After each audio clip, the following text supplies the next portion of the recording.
What's up, guys? Brallus here. We are back with another review, and this time we're going to go over Gears of War. Gears 5. Gears 5. There's no of War anymore, guys. It's Gears 5.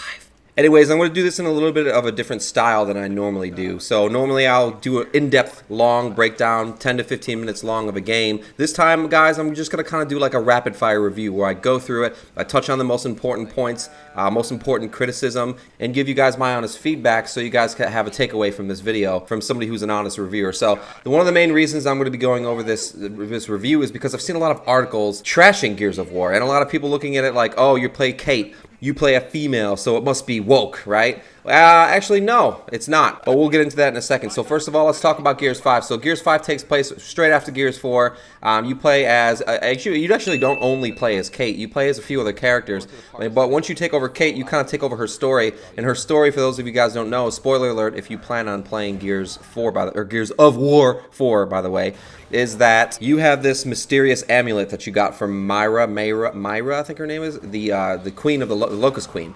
Who is directly related to Kate. It's actually her mother. And you're trying to figure out the link between you and her, and as you play through Gears 5, there's a lot of flashbacks and a lot of different, without spoiling it, just different scenes that go on that kind of link you to Mira, and whatever's going on in the whole Locust Horde versus the humans. And it's actually really interesting, guys. So let's talk about the graphics starting off. So the graphics, I was playing this on an Xbox One X. I also have it on PC. They are both very comparable. I mean, obviously the PC version is a little bit more crisp. They have some great graphical options, but as far as the Xbox One X, I couldn't beat it. I was playing on a 65-inch 4K TV with HDR. I was running the game at 4K. I believe it was 1080p, but a very crisp 1080p, and it was fantastic. I didn't have any issues. There was maybe some slowdown in a couple parts when the action got really heavy, but for the most part, the game held its own. The textures are fantastic, by the way. This is running on the most updated and most recent edition of Unreal Engine, so obviously it's going to be up to par with what's really out there nowadays, and this game is gorgeous, guys. The environments, I really like the way that they expanded the environments. And you can really tell that this is a labor of love and a passion for the Coalition that made this game. You can tell that they really wanted to give it their all. They spent a lot of time hyping it up, and I'll be honest, guys, I was one of the people that was looking at this and was like, it's just another Gears, I don't really care. I feel like this is the only thing Microsoft has, and they're pushing it so hard at every, Gamescom at E3. This was like their main talking point, and I'm like, it just looks like more Gears. But they really have something special here, guys, and the graphics especially.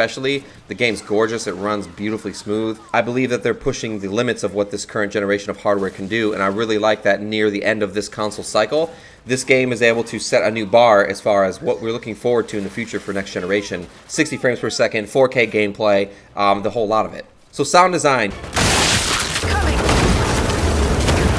Sound design, this game sounds great. I mean, it sounds like Gears of War, guys. My favorite part about Gears of War is when you explode someone's head like a balloon, and you get that satisfying just pop sound. Or when you're holding them hostage and you snap their neck, and it makes that delicious crack sound. Yeah, I get it. I'm a sick bastard, but what are you gonna do, huh? One of my favorite sounds in the game is actually from the Lancer GL, the Lancer grenade launcher, which is the Lancer. It's the Chainsaw Lancer without the chainsaw. Instead, it has a grenade launcher on the bottom of it. And what you do is you hit a button on the controller and you shoot grenades. And the grenades make this awesome bottle rocket hissing type sound as they shoot out, and then they rain down on people. And it was really cool. What? Yeah.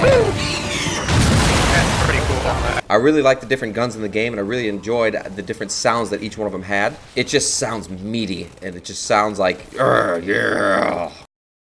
Overall, guys, the sound design was good. I mean, if you've played the Gears games, you kind of know what to expect. It's all about the explosions. It's all about the blood and guts and the necks snapping and the heads popping. So it does what it does, and it does it right. I mean, there's nothing. It's nothing to get super excited about, but it sounds good. The music, by the way, is fantastic. The composer, Ramon. I'm definitely butchering his name, but his name is Robin Duwadi. I don't know if I'm saying that right, but he's the composer of Gears 5. He also did Medal of Honor and several other various video games. He did the Game of Thrones live show, but he does a really excellent job composing the music in this game. And I got some serious Halo vibes from this game, guys. From the sound, from the voice acting was terrific. But I think they were messages. What? Something's happening to me. The banter between the two is very cheesy, but in, you know, a Rambo, Arnold Schwarzenegger, commando type way. It's just all those one-liners and all the silly jokes, and it didn't seem like it tried too hard. And I really liked the voice actors. I think they did a great job. Kate does especially a great job. And for those of you who are claiming to not pick up this game because you're playing as a woman, you don't even feel like you're playing a woman in this game if this makes you feel better. This isn't about you. It's about me. No, but seriously, her voice acting is terrific. The cast is terrific. The composer's terrific. Like I said, I got some Halo vibes from it, guys. It feels like they're going in the direction, the narrative feels like a Halo game. It's very emotional, very in-depth. There's a lot of sacrifice, a lot of choices to be made, and it's an all-around just a fantastic story, guys. Probably the best story since probably, I want to say, Gears 3 is the last time I had a really great time with a Gears game. Judgment and 4 were I wasn't a big fan. Now, gameplay-wise, guys, this one could be pretty quick because it's Gears of War. You kind of know what to expect, and this is where I kind of get critical because Gears 1, 2, and 3 were great for its time, but this whole pressing A to stick to the wall and having to like unstick your character just to move around a corner, it was kind of annoying. I feel like games like The Last of Us, Uncharted, games where your character just automatically takes cover as, you know, when you walk into a barrier or some kind of fence or whatever, I think that's way more intuitive than forcing people to hit A and then watching you guys stick. It gets really annoying as well when you're trying to run through, take cover onto one barrier, and then your guy sticks to another wall, and then you got to pull him off, and then even just to get around the corner, you can't just go up to a corner of cover and press A to like swap to the next side of the cover. You have to completely unhinge from the cover you're on and then move over into the next cover and then hit A again to stick onto it. So that's kind of shit, right? I just wish that they would do away with that, and the cover system's great. I know that's what Gears of War is known for, but it's just archaic at this point. It just doesn't feel right. It's just messy, and it just kind of pulls away from the immersion. I think it'd be really cool if it was all very intuitive and very nuanced, and when you walked up to a wall or a point of cover, your character would automatically hunker down into it. I mean, other games have done it before. It can be done. I wish this was something that Gears would do, but other than that, guys, the gameplay was fantastic. I really enjoyed the open world segments, and a lot of people were complaining about the open world, saying it's not really an open world. But here's the thing, guys, it kind of is. I mean, it's linear in a sense where you get from one side to another, but in between there's a bunch of different areas to explore that are completely optional, and these could lead to better upgrades for your Jack, your robot machine that's following you around. It leads you to weapon upgrades for yourself, new weapons. You get legacy weapons like old Gears of War weapons that are decked out that have special abilities. So there's a lot of really cool elements and really good reason to actually explore these places. Driving the little snowboard weird ski ship thing was actually really cool as well. I like that. But overall, guys, my quick take of Gears 5 is get it. 100% get it. If you like Gears of War, you're going to love this. If you've never played Gears of War, I think you should play the other ones first, or go on YouTube and look over a rundown video of the story and then jump into it. But I think it's a really great story, especially with how things turn out at the end. There's definitely going to be another Gears of War. I'll just say that without spoiling anything. But I did enjoy my time with Gears. The multiplayer, just to touch on this real quick, the multiplayer is still Gears.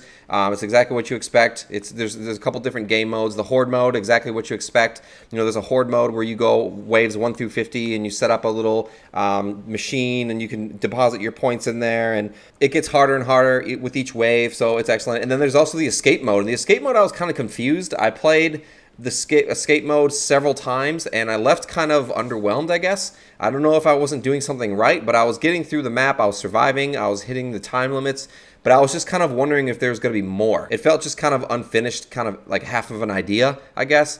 It was challenging because you're always low on ammo, but I just didn't feel like that was really Gears of War. I mean, Gears of War is all about having the biggest guns. It's all about having the most ammo, the most explosives, and just going f***ing crazy. And the escape mode just seemed like it didn't really fit into the game. I mean, it's another mode that's included in there for free, so I can't really complain. It's another thing to play with your friends. It can get pretty intense, especially if you're playing with a group of friends.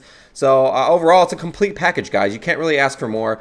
If you have Game Pass, especially, it's free. If you don't, it's worth the $60, guys. But that's my quick take on Gears of War. I hope you guys enjoyed. Let me know what you guys think of the game in the comments, and I will see you on the next review.